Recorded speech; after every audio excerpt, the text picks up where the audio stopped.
নবনীরদনিন্দিত কান্তিধারম রসসাগর নাগর भूपवरं। हम लोग श्रीमद् भागवतम के तीसरे स्कंद में हैं। 21वां अध्याय चल रहा है। आज हम लोग श्लोक संख्या 12 से कंटिन्यू करेंगे, 12 से 14 तक करेंगे। श्रीमद् भागवतम 3.21.214, 12 नंबर श्लोक। जताहर्षो अपतान मूर्धना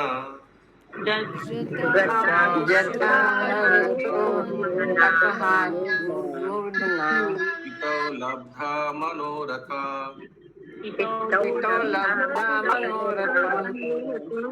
गिस्वाभ्या गृह्णात् प्रीति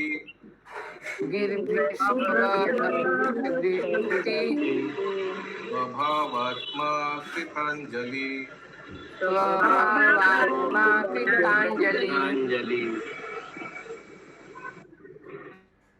जब कर्दम मुनि ने पूर्ण पुरुषोत्तम भगवान का साक्षात दर्शन किया तो वे अत्यधिक तुष्ट हुए, क्योंकि उनकी दिव्य इच्छा पूर्ण हुई थी। वे भगवान के चरण कमलों को नमस्कार करने के लिए नतमस्तक होकर पृथ्वी पर लेट गए। उनका हृदय स्वाभाविक रूप में भगवत प्रेम से पूरित था। उन्होंने हाथ जोड़कर स्तुतियों द्वारा भगवान को तुष्ट किया। भगवान के साकार रूप का साक्षात्कार योग की सर्वोच्च सिद्धि अवस्था मानी जाती है। भगवत गीता के 6वें अध्याय में जहाँ योग साधना का वर्णन है, भगवान के इस साकार रूप के दर्शन को योग की सिद्धि बतलाया गया है। आसनों तथा अन्य अनुष्ठानों का अभ्यास कर लेने के बाद अंत में समाधि अवस्था प्राप्त होती है। इस समाधि अवस्था में श्री भगवान के अंश रूप परमात्मा का या फिर उनके यावत रूप का दर्शन होता है। प्रामाणिक योग धर्म ग्रंथों में यथा पतंजलि सूत्र में समाधि को दिव्य आनंद कहा गया है। पतंजलि के ग्रंथों में योग की जो पद्धति वर्णित है वह प्रामाणिक है और आधुनिक तथा कथित योगियों ने अधिकारी विद्वानों के ग्रंथों को देखे बिना अपनी अपनी विधियां बना ली है, जो अत्यंत रोचक है। पतंजलि योग पद्धति को अष्टांग योग कहा जाता है। कभी कभी निर्विशेषवादी पतंजलि योग को दूषित कर देते हैं क्योंकि वे अद्वैतवादी हैं। पतंजलि ने बताया है कि जब आत्मा परमात्मा से मिलता है और उसे देखता है तो उसे दिव्य सुख मिलता है। यदि परमात्मा तथा व्यष्ट व्यक्ति के अस्तित्व को मान लिया जाए तो निर्विशेषवादियों का अद्वैतवाद सिद्धांत अपने आप ध्वस्त हो जाता है। फलतः कुछ फिर से ये लाइन फिर से यदि परमात्मा तथा व्यष्ट व्यक्ति के अस्तित्व को मान लिया जाए तो निर्विशेषवादियों का अद्वैतवाद सिद्धांत अपने आप ध्वस्त हो जाता है। If the existence of the super soul and the individual is admitted, then the impersonalist theory of monism is nullified. The impersonalist theory of monism यानी शून्यवाद। No, that is voidism. Monism यानी एकात्व। म्यूट।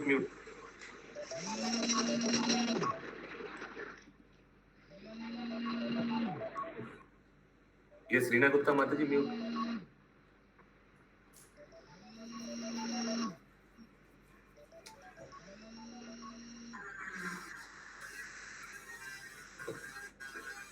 Okay.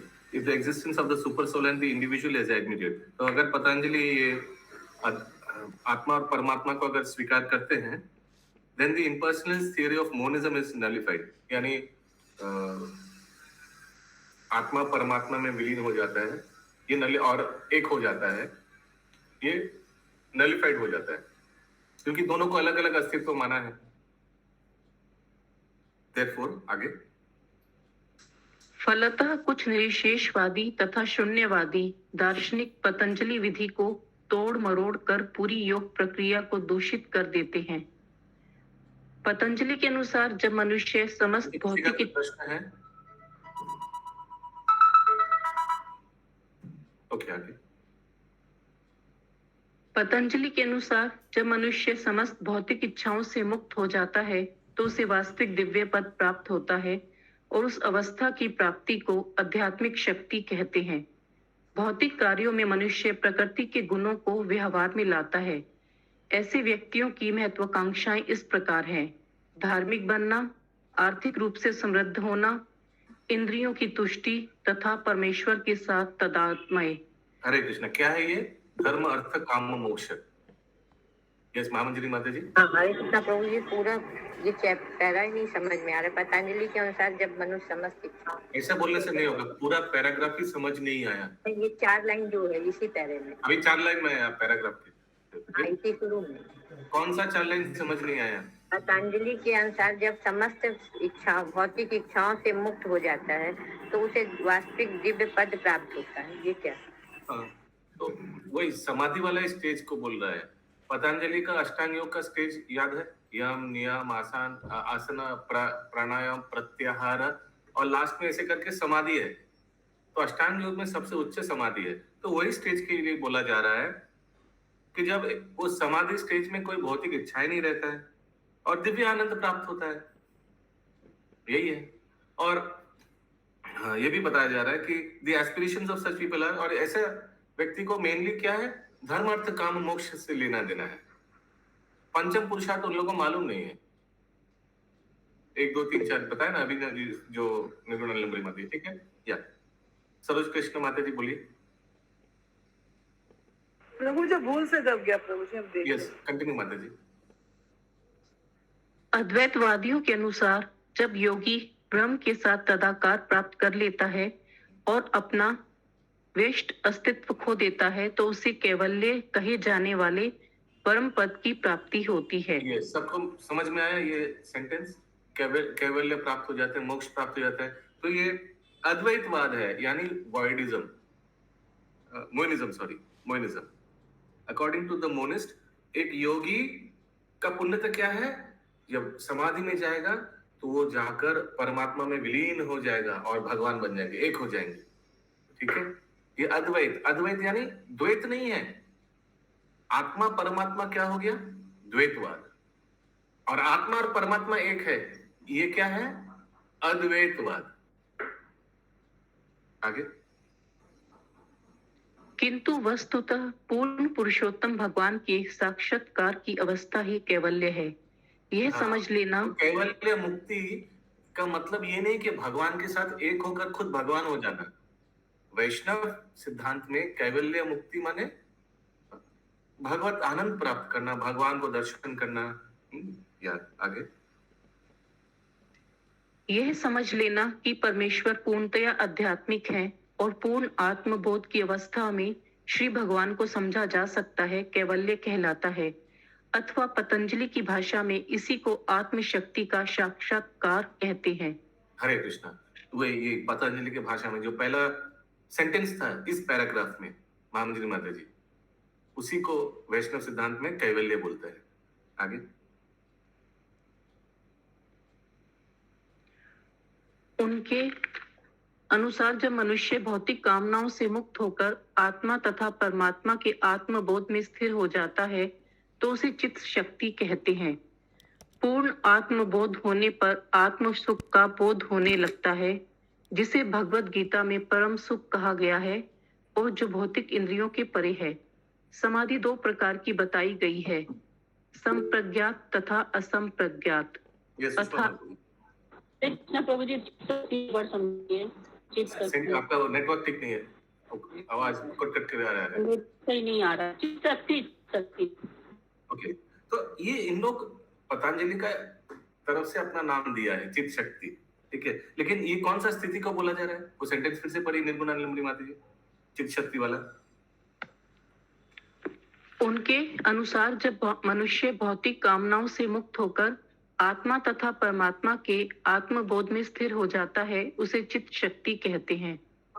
आत्मा तथा परमात्मा के आत्मबोध स्थिति, यानी हम आत्मा है, भगवान परमात्मा है, हमारा कर्तव्य है भगवान को सेवा करना।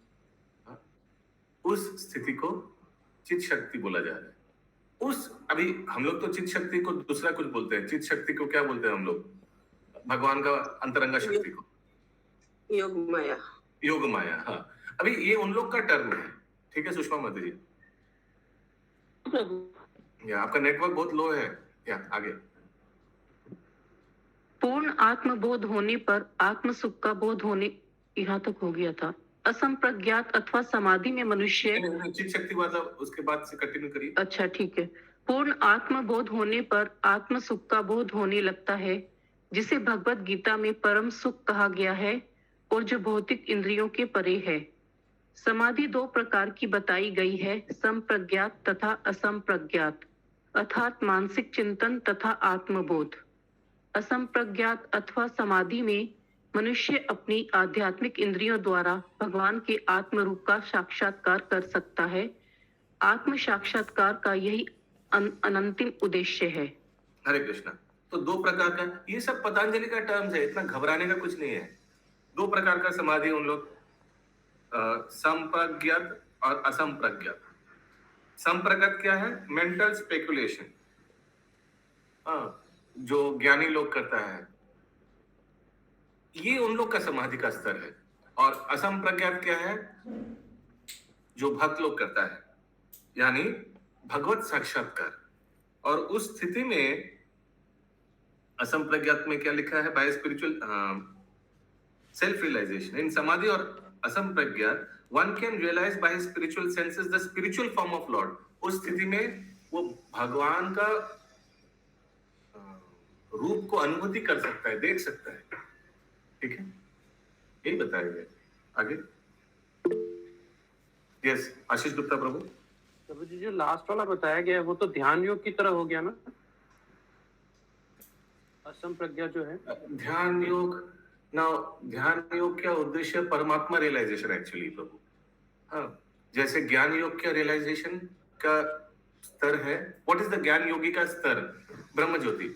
ध्यान योगी का वो भी परमात्मा रियलाइजेशन है, वो परमात्मा को अनुभूति करता है, उसका डेस्टिनेशन भी एक्चुअली ब्रह्म ज्योति ही होता है।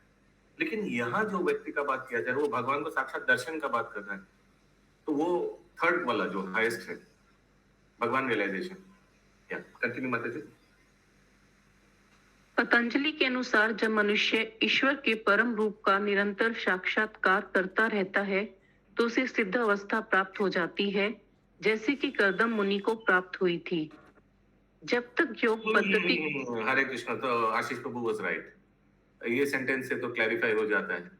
फिर वो ध्यान योग में था, लेकिन ध्यान योग से फिर सिद्ध अवस्था प्राप्त हो गया। सो असंप्रज्ञ जो है वो ध्यान योग क्या पूर्णता है? फिर से ये सेंटेंस पढ़िए, इस पैराग्राफ का पहला वाला। पतंजलि के अनुसार जब मनुष्य ईश्वर के परम रूप का निरंतर साक्षात्कार करता रहता है तो उसे सिद्ध अवस्था प्राप्त हो जाती है, जैसे कि कर्दम मुनि को प्राप्त हुई थी। जब तक योग पद्धति की सामान्य सिद्धावस्था के परे किसी को यह सिद्धावस्था प्राप्त नहीं हो जाती, तब तक परम साक्षात्कार नहीं होता। अष्टांग योग पद्धति में 8 सिद्धियां होती हैं। इन सिद्धियों को प्राप्त करने पर मनुष्य हल्के से हल्का और भारी से भारी हो सकता है और जो भी चाहे प्राप्त कर सकता है। परंतु किंतु योग में ऐसी भौतिक सफलताएं प्राप्त कर लेना ना तो सिद्धि है ना परम साध्य है। परम साध्य तो यहाँ पर वर्णित है कि कर्दम मुनि ने परम पुरुषोत्तम भगवान को उनके नित्य रूप में देखा। भक्ति का शुभारंभ व्यष्ट आत्मा तथा परमात्मा या श्री कृष्ण और श्री कृष्ण के भक्तों के साथ संबंध होने पर होता है और इसे प्राप्त कर लेने पर च्युत होने का कोई प्रश्न नहीं उठता। यदि कोई योग पद्धति से पूर्ण पुरुषोत्तम भगवान का साक्षात दर्शन करना चाहता है किंतु उसके साथ ही वह अन्य भौतिक शक्ति प्राप्त करने की इच्छा करता है तो उसकी प्रगति रुक जाती है। दिव्य आत्म सुख के बोध से भौतिक सुख का कोई वास्ता नहीं, जिसको आडंबर पूर्ण योगी प्रोत्साहन देते हैं। भक्ति योग के वास्तविक भक्त अपने जीवन निर्वाह मात्र के लिए आवश्यक भौतिक वस्तुओं को ही स्वीकार करते हैं। वे अतिशयोक्तिपूर्ण भौतिक इंद्रिय तुष्टि से सर्वथा दूर रहते हैं। श्री भगवान के साक्षात्कार की दिशा में प्रगति के लिए वे सभी प्रकार के कष्टों को सहने के लिए उद्यत रहते हैं। हरे कृष्ण। तो अगर कोई योगा ध्यान योग में अगर कोई भगवान का साक्षात्कार करना चाहता है और एट द सेम टाइम योगिक सिद्धि का भी बारे में सोच रहा है तो फिर उसका प्रगति रुक जाएगा।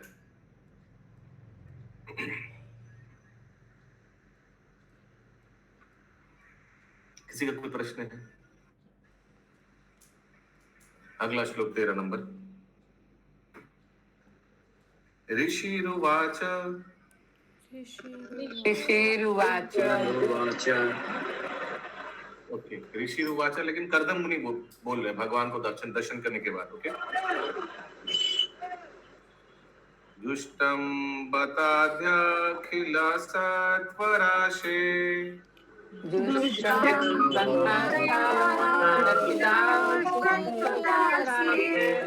संसिद्ध्यमक्ष्णोस्तव दर्शनान्न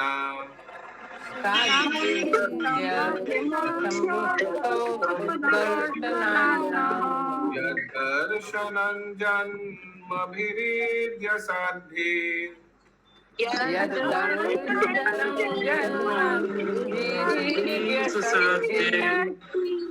असासते योगिनरोध योग।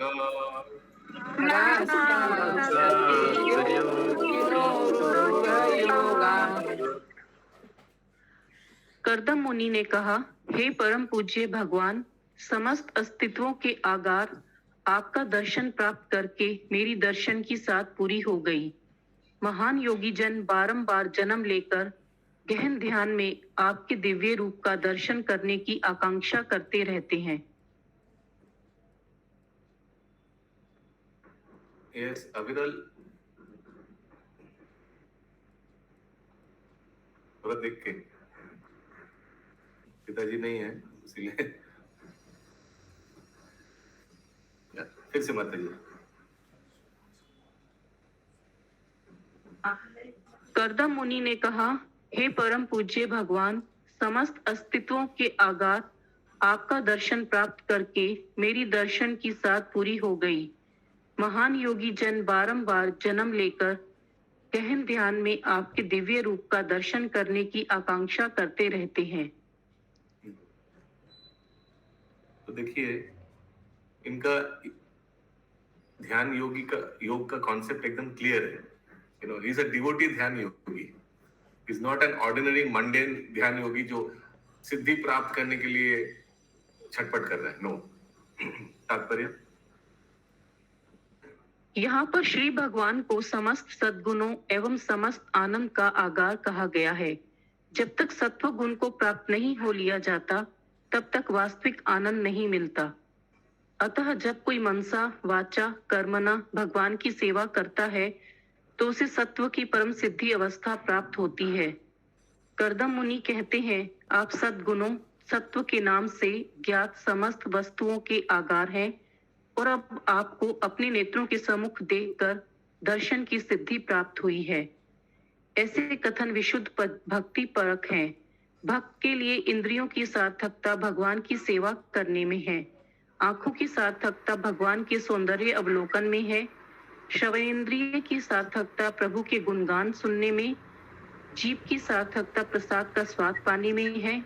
जब समस्त इंद्रियां भगवान की सेवा में लगी रहती हैं, तो इस प्रकार की सिद्धि भक्ति योग कहलाती है, जिसका अर्थ होता है भौतिकता में लिप्त इंद्रियों को भगवान की सेवा में लगाना। जब मनुष्य सभी प्रकार के उपाधिमयी बद्ध जीवन से मुक्त होकर भगवान की सेवा में अपने को पूर्ण रूपेण अनुरक्त करता है, तो उसकी सेवा भक्ति योग कहलाती है, जिसका अर्थ होता है भौतिकता में लिप्त इंद्रियों को भगवान की सेवा में लगाना। कौन सा श्लोक फिर से पढ़िए अभी। जब मनुष्य सभी प्रकार के उपाधिमय बद्ध जीवन से मुक्त होकर भगवान की सेवा में अपने को पूर्ण रूपेण अनुरक्त करता है। कौन सा श्लोक? सर्व उपाधि विनिमुक्तम तत्परत्वेन निर्मलम। फिर देखिए, इंद्रियों के बारे में बता रहे, ऋषिकेन ऋषिकेश सेवनम भक्ति रुच्यते। कर्दम मुनि स्वीकार करते हैं कि भक्ति योग में स्वयं भगवान का दर्शन पाना दर्शन की सार्थकता है। कर्दम मुनि ने दर्शन की महान सिद्धि को बढ़ा चढ़ाकर नहीं कहा है। वे इसका प्रमाण प्रस्तुत करते हैं कि जो वास्तव में योग में उन्नत है, वे जन्म जन्मांतर श्री भगवान के इस रूप का दर्शन करना चाहते हैं। वे कोई बनावटी योगी ना थे। जो वास्तव में महान है, वे भगवान के नित्य रूप के दर्शन की ही कामना करते हैं। ओके, ये है योग का पुण्यता. This is the destination of yogis, to see lord face to face. 14 number श्लोक. आज 14 तक ही है, इतना शॉर्ट है. कुछ है क्या और भारती माता जी? नहीं प्रभु जी, 14 बड़ा। हरे कृष्णा प्रभु जी. हरे कृष्णा. यस, माधुरी प्रिया माता जी. हाँ हरे कृष्णा, दंडवत प्रणाम प्रभु जी. प्रभु जी यहाँ पे तात्पर्य में सेकंड लाइन में दिया हुआ है, जब तक सत्व गुण को प्राप्त नहीं हो लिया जाता. प्रभु जी यहाँ पे सत्व गुण मीन्स क्या हुआ प्रभु जी, इसका ये लाइन का? Okay. The Supreme Personality of Godhead is described here as the reservoir of all goodness and all pleasure. Unless one is situated in the mode of goodness, there is no real pleasure. So, एक तो भगवान को यहाँ कैसे संबोधन किया है श्लोक में, कोई देखिए. सत्व जुष्टम बताधि अखिल सत्वर से. सो भगवान अखिल सत्वर से, सतगुण के पूरा एकदम रेजर्वॉयर है भगवान. तो जो व्यक्ति सतोगुण के पूरा रेजर्वॉयर है, reservoir as in you know, हाँ, तो उनको जानने के लिए व्यक्ति को भी सतोगुण में आना पड़ेगा, थोड़ा अनुभव कर पाएगा.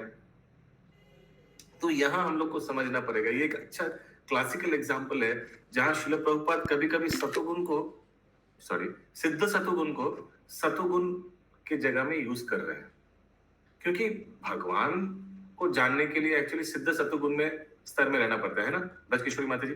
सो सतोगुण के स्तर पर तमोगुण और रजोगुण का लेश रहता है, लेकिन भगवान के स्तर पर तमोगुण और सतोगुण का लेश रहता ही नहीं. तो ये समझ लेना पड़ेगा कि यहाँ एक्चुअली सतोगुण माने विशुद्ध सतोगुण के बाद श्रील प्रभुपाद बता रहे हैं. तो भगवान विशुद्ध सतोगुण के रिजर्वॉयर है आशीष प्रभु. ओके, एंड उसके बाद लिखा है जो माता जी ने प्रश्न पूछा, unless one is situated in the mode of goodness there is no real pleasure. तो जो जब तक व्यक्ति विशुद्ध सतोगुण के स्तर पे नहीं आता है, वो उस दिव्य सुख को चख नहीं पाएगा, समझ नहीं पाएगा. यही बताया जा रहा है माता जी. So one has to come to the position of real mode of real goodness. कैसे? भगवान का नाम जप करके, सेवा कर करके, भगवान का प्रसाद, भगवान का भक्तों का संग करके, यू नो, देन उस स्तर पे आता है. फिर उस स्तर पे आने के बाद ये फॉर एग्जांपल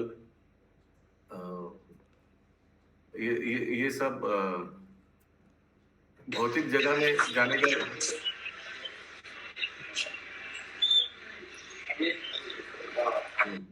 भौतिक जगह जाने का इच्छा नहीं करेगा.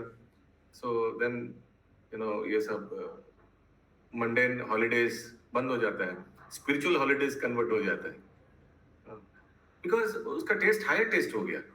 Now whenever that person gets some holiday, so he wants to go to some dham. Now dham is in a vishuddha satogun state. Now ordinary people will not try to go to dham.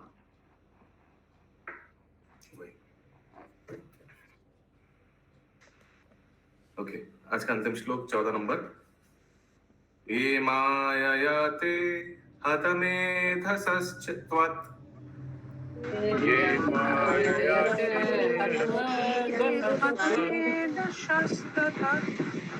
पादारविन्दं तव सिन्धुपूतम्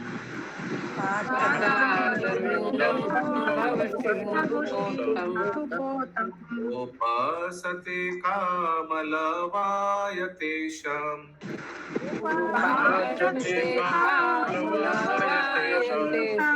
दासी सकामान् निरये अपि येषु.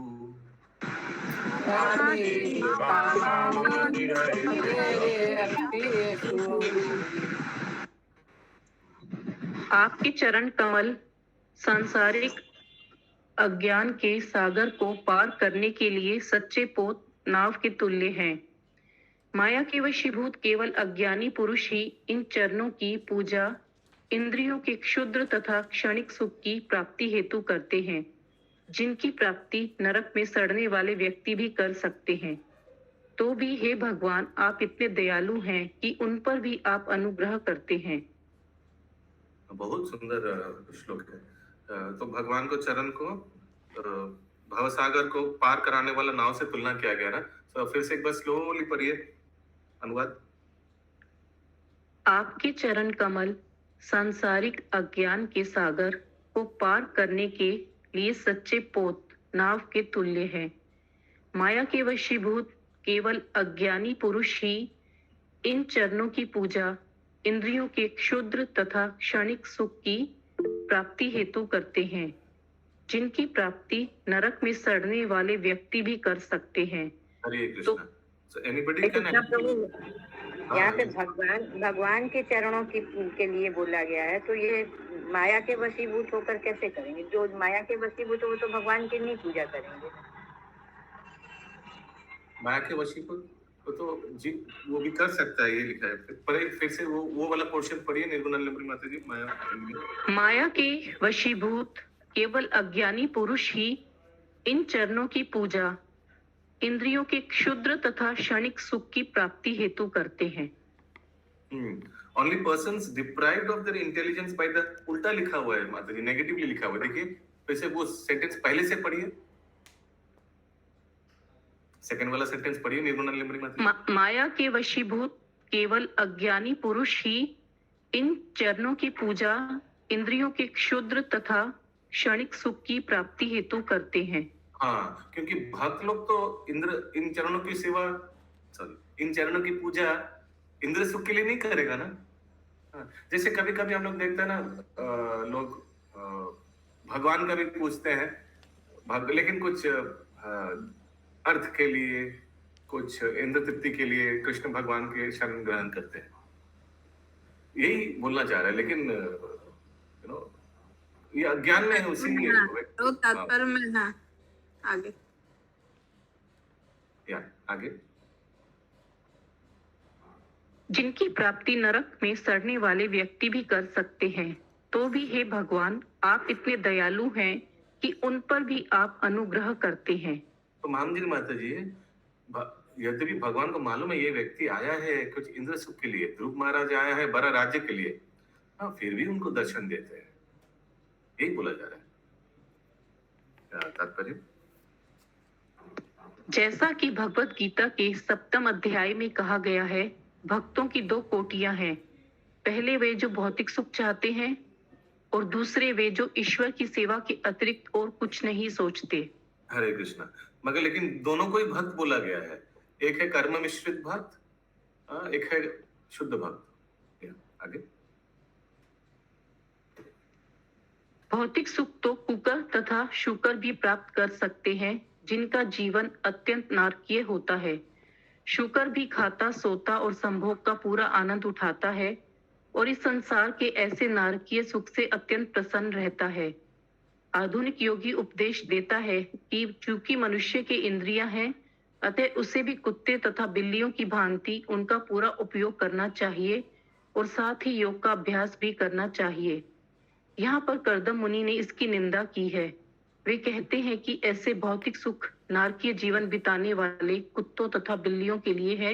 भगवान इतने दयालु हैं कि यदि तथाकथित योगी इन नारकीय सुखों से तृप्त हो जाते हैं, तो वे उन्हें उन समस्त भौतिक सुखों को इच्छा अनुसार प्राप्त करने की छूट देते हैं, किंतु उन्हें कर्दम मुनि के समान सिद्ध अवस्था नहीं मिल सकती। ठीक है, अभी तक किसी का कोई प्रश्न है? माता जी। वास्तविकता तो यह है कि नारकीय तथा आसुरी लोग यह जानते ही नहीं कि सिद्धि का परम साध्य क्या है। फलतः वे इंद्रिय तृप्ति को ही जीवन का उच्चतम लक्ष्य मान बैठते हैं। वे यह उपदेश देने लगते हैं कि इंद्रिय तृप्ति के साथ ही वे कुछ मंत्र सुनाकर और कुछ आसन करके सिद्धि की कामना कर सकते हैं। ऐसे व्यक्तियों को यहाँ पर हतमेधस कहा गया है, अर्थात जिनके दिमाग खराब हो चुके हैं। ऐसे लोग योग सिद्धि या ध्यान के द्वारा भौतिक सुख की कामना करते हैं। भगवान ने भगवत गीता में कहा है कि जो देवताओं की पूजा करते हैं उनकी बुद्धि भ्रष्ट हो चुकी होती है। इसी प्रकार यहाँ भी कर्दम मुनि कहते हैं कि जो योगाभ्यास के द्वारा भौतिक सुख की कामना करता है, समझ लो उसकी बुद्धि बिगड़ चुकी है और वह महामूर्ख है। वस्तुतः योग के उत्तम अभ्यासकर्ता को श्री भगवान की पूजा करके अज्ञान के सागर को पार करने और भगवान के चरण कमलों के दर्शन प्राप्त करने के अतिरिक्त और कोई भी कामना नहीं करनी चाहिए। किंतु ईश्वर ऐसे दयालु हैं कि ऐसे बुद्धि भ्रष्ट लोगों को वे आज भी कुत्ता, बिल्ली, शुकर बनाकर संभोग तथा इंद्रिय तृप्ति द्वारा सुख उठाने का वर देते हैं। भगवत गीता में भगवान ने इस वरदान की पुष्टि की है। जब भी कोई मनुष्य मुझसे कुछ प्राप्त करना चाहता है तो मैं उसको मनवांछित वर देता हूँ। हरे कृष्ण। हरे कृष्ण। अभी साउंड आ रहा है बैकग्राउंड का? ओके। यस, किसी का कोई प्रश्न है?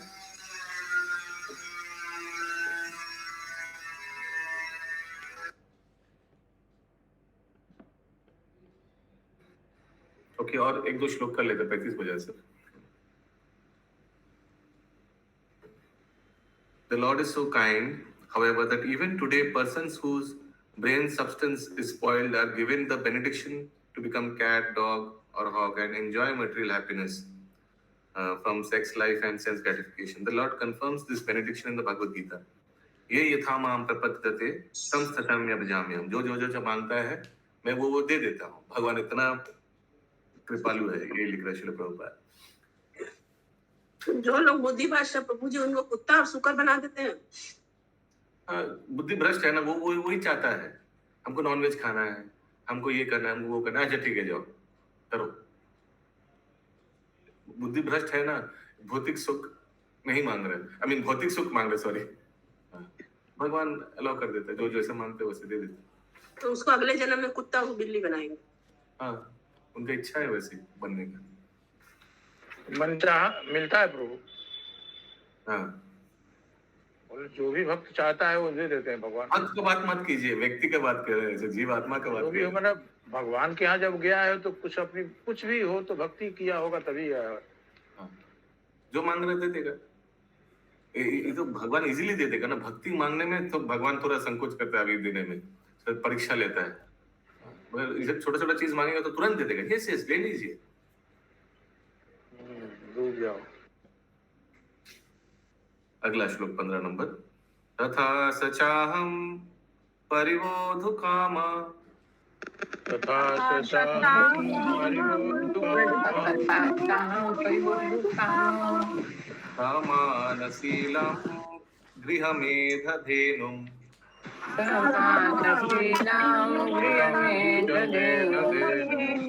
उपेयिवन्मूलमशेषमूलम्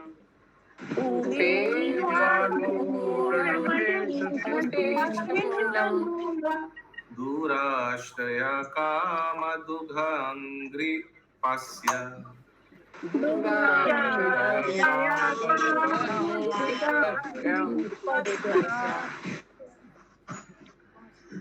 अतः मैं भी ऐसी समान स्वभाव वाली कन्या से विवाह करने की इच्छा लेकर आपके चरण कमलों की शरण में आया हूँ, जो मेरे विवाहित जीवन में मेरी कामेच्छाओं को पूरा करने में कामधेनु के समान सिद्ध हो सके।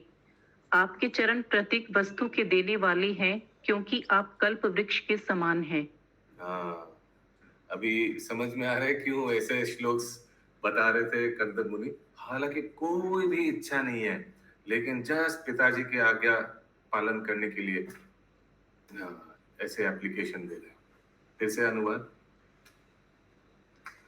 अतः मैं भी ऐसी समान स्वभाव वाली कन्या से विवाह करने की इच्छा लेकर आपके चरण कमलों की शरण में आया हूँ, जो मेरे विवाहित जीवन में मेरी कामेच्छाओं को पूरा करने में कामधेनु के समान सिद्ध हो सके।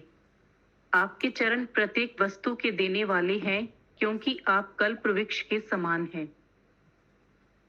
क्योंकि उनका मेन उद्देश्य है पिताजी का आदेश पालन करना, प्रजापति रूप में प्रजा उत्पन्न करना। जैसे संग्रह यहाँ पे माता जी। यस प्रभु, जैसे मुनि मांगे हैं कर्दम, तो वैसे जो कोई भी मांगता हो भी तो कहीं ना कहीं से कुछ ना कुछ मजबूरी रहता होगा उन लोग का भी। जैसे अभी इनका भी कारण था मांगने का पीछे भगवान से। इनका कारण इनको मालूम है, पिताजी क्यों इनको आदेश दिया, क्योंकि पिताजी को आदेश दिया भगवान। ठीक है, इनको मालूम है ये जो अब मांग रहे हैं, देखा जाए तो भगवत इच्छा है, भगवत आदेश है, भगवान का आदेश को पालन करने के लिए ऐसा मांग रहे हैं वो। तो इनका मांगना और एक आम आदमी का कुछ इंद्र तृप्ति मांगना बहुत अंतर है। ये अभी हम लोग आगे देखेंगे, भगवान को लज्जा लगेगा कि ऐसा व्यक्ति ऐसा श्लोक बोल रहे हैं कि मेरा काम इच्छा को तृप्त करने के लिए हाँ एक कन्या दीजिए। यू कैन इमेजिन योगी आगे आएगा। पढ़ ले, तो आप तो सब पढ़ लिया आगे से यार। नहीं प्रभु, उस समय बस एक लाइन पढ़े थे, मतलब भगवत हाँ, को पहले तो ठीक है, तो भगवान को खराब लगेगा कि इतना सच हाईली एलिवेटेड डिवोटी मैंने क्या ब्रह्मा जी को बोला करने के लिए। अभी ब्रह्मा जी अपना such highly elevated devotee such small mandir माता जी। हरे कृष्णा प्रभु। बैकग्राउंड वाला सब बंद होगा। बोलिए बोलिए। दिन में रहता ही है, क्या करें प्रभु। यहाँ पे ये भी कह रहे हैं इतना 10,000 साल तो पहले वो तपस्या करके तब वो वर मांग रहे हैं। पहले अपने आप को शुद्ध सत्वगुण की स्थिति में लेके आए हैं ना। वही डायरेक्ट विवाह नहीं किया। ब्रह्मा जी ने बोला जाओ प्रजा उत्पन्न करो, डायरेक्ट विवाह नहीं किया है। It took permission, supreme permission तपस्या के भगवान का। वैसे मैं बताया ना, वो ऐसे देखेंगे ब्रह्मा जी के पुत्र थे प्रभु जी। कर्दम मुनि, यस। अभी मनु का स्वयंभू मनु का कन्या से शादी करेगा, देवावती से। यस अशोक प्रभु, म्यूट अनम्यूट करिए। अनुवाद में प्रभु समान स्वभाव के कन्या अर्थात हाँ, ये शायद प्रभुपाद जी समझाएंगे। समान स्वभाव नहीं होगा तो भगवान का आदेश पालन नहीं होगा। हाँ वही बात तो बोले, मतलब वो कर्दम मुनि अपने स्वभाव के अनुसार न क्या। समान स्वभाव मीन्स जो ये प्रोजेक्ट, ये मिशन को सक्सेसफुल कराएगा, ये शादी व्हाट फॉर, प्रजा उत्पन्न करने के लिए। This is not an ordinary man. आया था ना आगे कि उनके वो भी मतलब विदुषी थी, वो भी उनके आज की सिद्धि का मतलब थी, ज्ञानी थी। अगर समान आई मीन मेंटालिटी अगर मैचिंग नहीं होगा तो प्रोजेक्ट फेल होगा। ओके, या तात्पर्य। यद्यपि कर्दम मुनि ऐसे व्यक्तियों की निंदा करते हैं जो भौतिक लाभों के लिए भगवान के पास जाते हैं, किंतु उन्होंने भगवान के समक्ष अपनी भौतिक असमर्थता तथा आकांक्षा प्रकट करते हुए कहा, यद्यपि मुझे पता है कि आपसे कोई भी भौतिक वस्तु नहीं मांगनी चाहिए, किंतु तो भी मेरी इच्छा है कि मैं समान शीलवती कन्या से विवाह।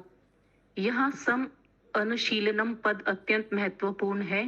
प्राचीन काल में समान स्वभाव वाले लड़के तथा लड़कियों का विवाह होता था। समान स्वभाव वाले लड़के लड़कियों को इसलिए बंधन सूत्र में जोड़ा जाता था जिससे वे सुखी रहें। 25 वर्ष से अधिक नहीं बीते होंगे और संभवतः आज भी भारत में लड़की लड़कों के माता पिता उनकी कुंडलियां यह जानने के लिए दिखवाते थे कि उनकी मनोदशाओं का वास्तविक योग हो सकता है या नहीं। ऐसे विचार महत्वपूर्ण हैं। आजकल ऐसा विचार किए बिना ब्याह होने लगे हैं। फलतः विवाह के तुरंत बाद तलाक तथा संबंध विच्छेद हो जाता है। पहले के समय में पति तथा पत्नी आजीवन सुखपूर्वक जीवन बिताते थे, किंतु आजकल यह अत्यंत कठिन हो गया है। कर्दम समानशील की पत्नी चाहते थे क्योंकि आध्यात्मिक तथा सांसारिक उन्नति में सहायता पहुंचाने के लिए पत्नी आवश्यक है। कहा गया है कि पत्नी धर्म, अर्थ तथा काम, इंद्रिय तृप्ति संबंधित समस्त इच्छाओं की पूर्ति करती है।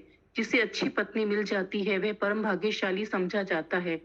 फलित इस ज्योतिष के अनुसार भाग्यवान पुरुष वह माना जाता है जिसके पास परम संपत्ति हो, अच्छे पुत्र या श्रेष्ठ पत्नी हो।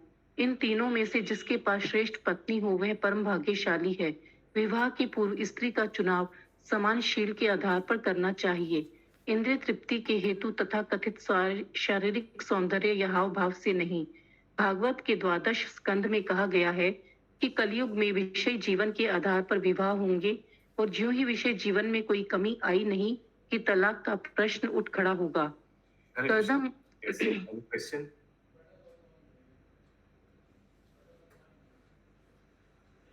आगे। कर्दम मुनि इस वरदान को उमा से प्राप्त कर सकते थे, क्योंकि शास्त्रों में कहा गया है कि उत्तम पत्नी की कामना करने वालों को उमा की पूजा करनी चाहिए। किंतु कर्दम ने श्री भगवान की पूजा करना श्रेयस्कर समझा, क्योंकि भागवत में संस्तुति की गई है कि चाहे कोई सकाम हो या निष्काम अथवा मुक्तिकामी, उसे परमेश्वर की पूजा करनी चाहिए।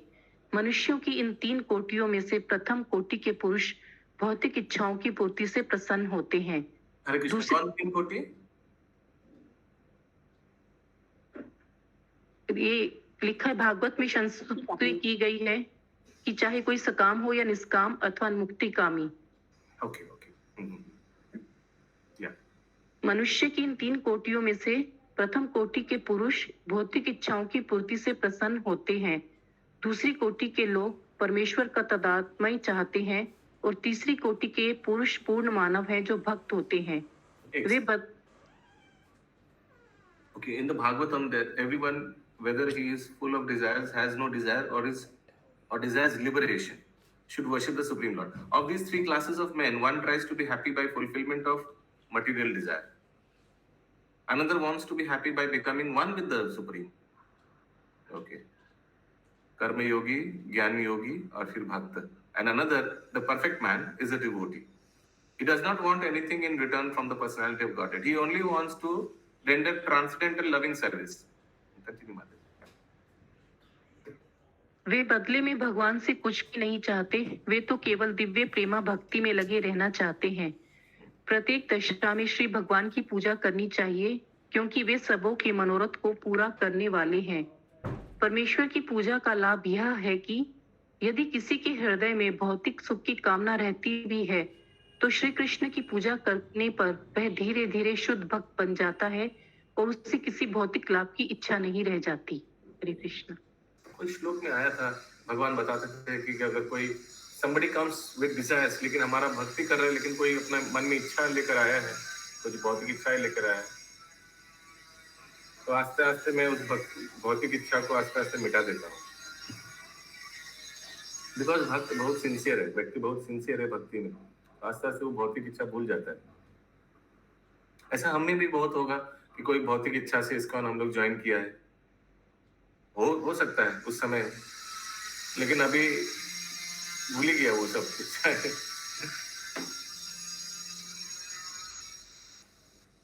है ना, 4 प्रकार के भक्त आता है। अर्थ जिज्ञासु, अर्थातु जिज्ञासु ज्ञानी, कोई ज्ञान के खोज में आया था, या कोई किसी का सोचिए बहुत फाइनेंशियल क्राइसिस चल रहा था, भगवान को थोड़ा पटाने के लिए आया था, उसी लिए प्लीज धनंग देगी एक्सेट्रा, सब भूल गया। फिर बात डरी मत, मैं पूछूंगा नहीं कौन किस उद्देश्य से आया था। अगला श्लोक, आज का और एक श्लोक कर लेते, अंतिम श्लोक। प्रजा छोटा ठीक हो जाएगा। 16 नंबर श्लोक। प्रजापतिस्ते वचसाधिसातन्त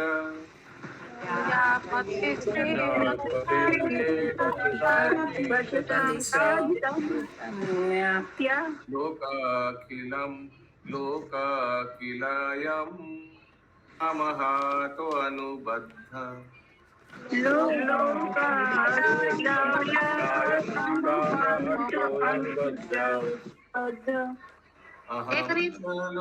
लोकानुगतो वहामि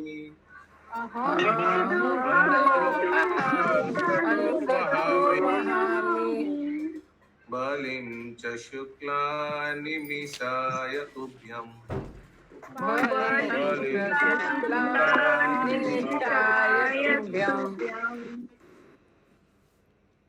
हे भगवान, आप समस्त जीवात्माओं के स्वामी तथा नायक हैं। आपके आदेश से सभी बद्ध जीव मानो डोरी से बंधकर अपनी अपनी इच्छाओं की तुष्टि में निरंतर लगे रहते हैं। उन्हीं का अनुसरण करते हुए हे धर्म मूर्ते, शाश्वत काल रूप आपको मैं भी अपनी आहुति बलि अर्पण करता हूँ। और एक बार। हे भगवान, आप समस्त जीवात्माओं के स्वामी तथा नायक हैं। आपके आदेश से सभी बद्ध जीव मानो डोरी से बंधकर अपनी अपनी इच्छाओं की तुष्टि में निरंतर लगे रहते हैं। उन्हीं का अनुसरण करते हुए हे धर्म मूर्ते, शाश्वत काल रूप आपको मैं भी अपनी आहुति बलि अर्पण करता हूँ। तात्पर्य इसको समझाइए ना प्रभु जी।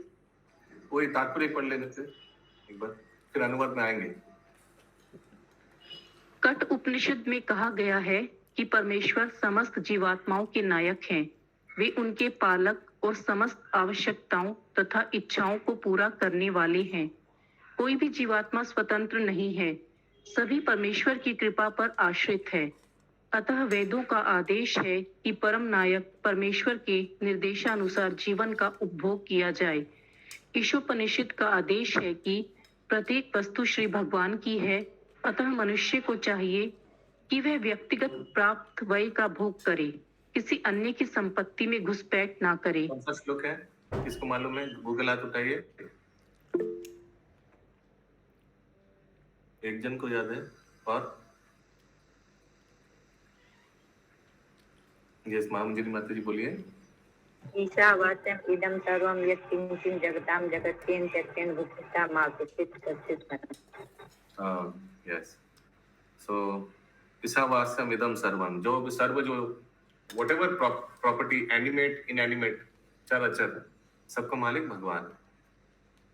लेकिन भगवान ने सबको कोटा दिया है, इसीलिए अभी उपस्थित जितना भी भक्त है सबके पास थोड़ा थोड़ा कोटा है, प्रॉपर्टी है ना, या कुछ है, बैंक बैलेंस है, कुछ ना कुछ सबके पास है।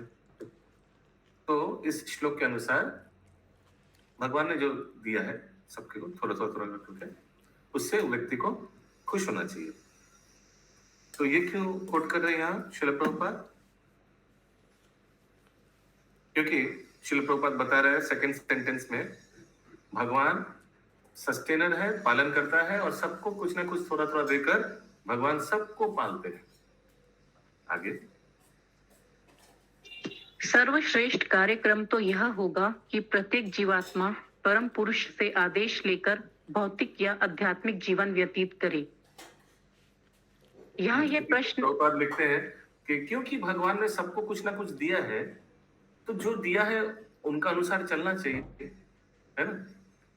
आगे यहाँ यह प्रश्न उठाया जा सकता है कि जब कर्दम मुनि आध्यात्मिक जीवन में इतना आगे बढ़े हुए थे, तो फिर उन्होंने मुक्ति की याचना क्यों नहीं की? परमेश्वर को समक्ष देखकर और अनुभव करके वे भौतिक जीवन का सुख भोगना क्यों चाह रहे थे? इसका उत्तर यह है कि प्रत्येक प्राणी भौतिक बंधन से मुक्त होने में कुशल नहीं है। अतः यह प्रत्येक मनुष्य का कर्तव्य है कि अपनी वर्तमान स्थिति के अनुसार भोग करे, किंतु वेदों या भगवान के निर्देशानुसार करे। वेद भगवान के प्रत्यक्ष वचन हैं। भगवान हमें अवसर देते हैं कि हम अपनी इच्छा अनुसार भौतिक जीवन को भोगें, किंतु उसके साथ ही वे वेदों से बंधे हुए चलने का निर्देश भी करते हैं, जिससे धीरे धीरे भौतिक बंधन से मुक्ति तक उठा जा सके। जो बद्ध जीव इस संसार में प्रकृति के ऊपर अपना अधिकार जताकर अपनी इच्छाओं को पूरा करने आए हैं, वे प्रकृति के नियमों से बंधे हुए हैं। सर्वोत्तम मार्ग यही है कि वैदिक नियमों का पालन किया जाए, इससे मुक्ति प्राप्ति में क्रमशः सहायता मिलेगी। यस महामंजरी माता जी। हरे कृष्णा प्रभु, यहाँ पे वैदिक नियम में बोला गया है, लेकिन वैदिक नियम तो आज ही पढ़े कि वो कर्म कांड से है, तो कर्म कांड में यदि फंस जाएंगे तो फिर भगवान की तरफ कैसे हो? नहीं, वैदिक नियम भौतिक आदमी के लिए कर्म कांड है, लेकिन भक्त के लिए गर्भधान संस्कार वो भी वैदिक नियम में है माता जी। हाँ, अभी हम लोग देखेंगे गर्भधान संस्कार। याद है हम लोग पढ़ा था कि तुरंत विवाह के पश्चात तुरंत मिलन नहीं होना चाहिए, तो वो आएगा। अभी हम लोग कर्दम मुनि अभी शादी के बाद, विवाह के बाद वो ध्यान में बैठ जाएंगे, इतना ध्यान में बैठ जाएंगे कि भूल ही जाएंगे कि उनका क्या शारीरिक अवस्था, उनका वाइफ का क्या शारीरिक अवस्था, भूल ही जाएंगे पूरा। हम लोग देखेंगे कि यद्यपि यहाँ लग रहा है कि बोल रहा है जैसा कि वो इंद्र तृप्ति के लिए मांग रहा है, लेकिन ऐसा है नहीं। वहां तो 10,000 साल तपस्या की है ना प्रभु। हाँ, आगे भी करेगा, विवाह करने के बाद भी तपस्या फिर से शुरू हो जाएगा। आगे माता जी। कर्दम मुनि भगवान को शुक्ल कहकर संबोधित करते हैं, जिसका अर्थ है धर्म का नायक। जो पवित्र हैं उन्हें चाहिए कि वे धर्म के नियमों का पालन करें, क्योंकि ऐसे नियम भगवान ने स्वयं बनाए हैं। कोई भी धर्म को बना नहीं सकता। धर्म का अर्थ ही है भगवान के आदेश या नियम। भगवत गीता में भगवान कहते हैं कि धर्म का अर्थ है उनके शरणागत होना। अतः मनुष्य को चाहिए कि वैदिक नियमों का पालन करे और परमेश्वर को आत्मसमर्पण कर दे, क्योंकि मनुष्य जीवन में सिद्धि का परम लक्ष्य यही है। मनुष्य को पवित्रता का जीवन बिताना चाहिए, धार्मिक विधि विधानों का पालन करना चाहिए, ब्याह करना चाहिए और आत्मबोध के उच्च पद को प्राप्त करने के लिए शांति पूर्वक रहना चाहिए। हरे कृष्ण। ठीक है, ग्रंथराज श्रीमद् भागवतम की जय। श्री प्रभुपाद